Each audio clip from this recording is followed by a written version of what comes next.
Assalamualaikum warahmatullahi wabarakatuh. Perkenalkan, nama saya Dandi Laksana, NIM 20087101. Baiklah, di sini saya akan menjelaskan beberapa contoh mengenai fungsi pada gerak manusia. Yang pertama ada fungsi produktif.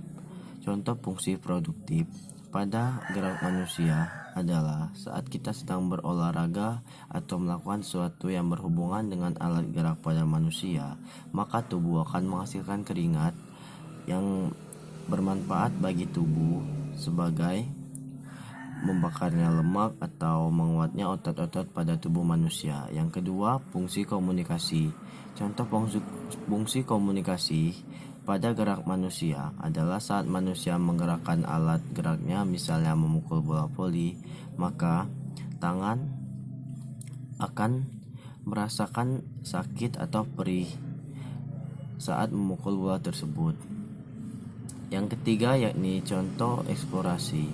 Contoh fungsi eksplorasi pada alat gerak manusia, yakni saat kita belajar melakukan passing, maka alat gerak seperti tangan kita akan mengeksplorasi gerakan baru agar tangan terbiasa dengan gerakan yang dilakukan saat passing.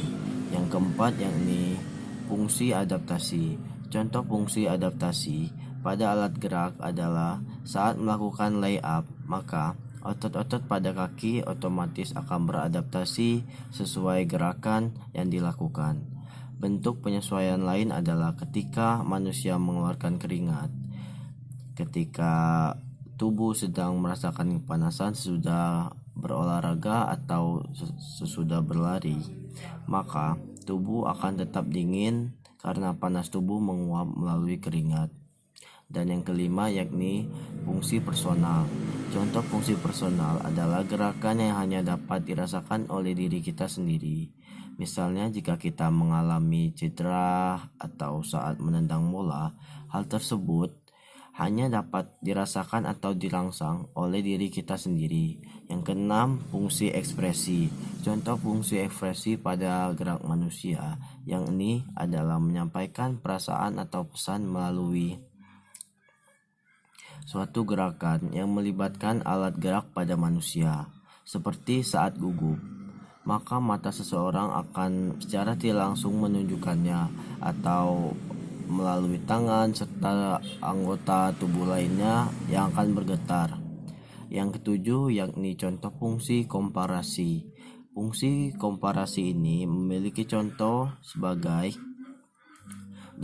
kita dapat mengetahui fungsi dan kelebihan dari gerakan pada manusia, menganalisis kekurangan dan melakukan perbandingan pada setiap gerak manusia.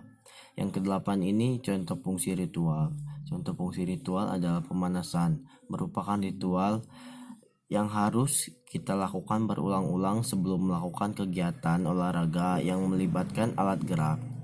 Yang itulah mungkin beberapa contoh fungsi alat gerak yang dapat saya sampaikan. Semoga bermanfaat untuk saya sendiri dan juga orang lain. Sekian, terima kasih.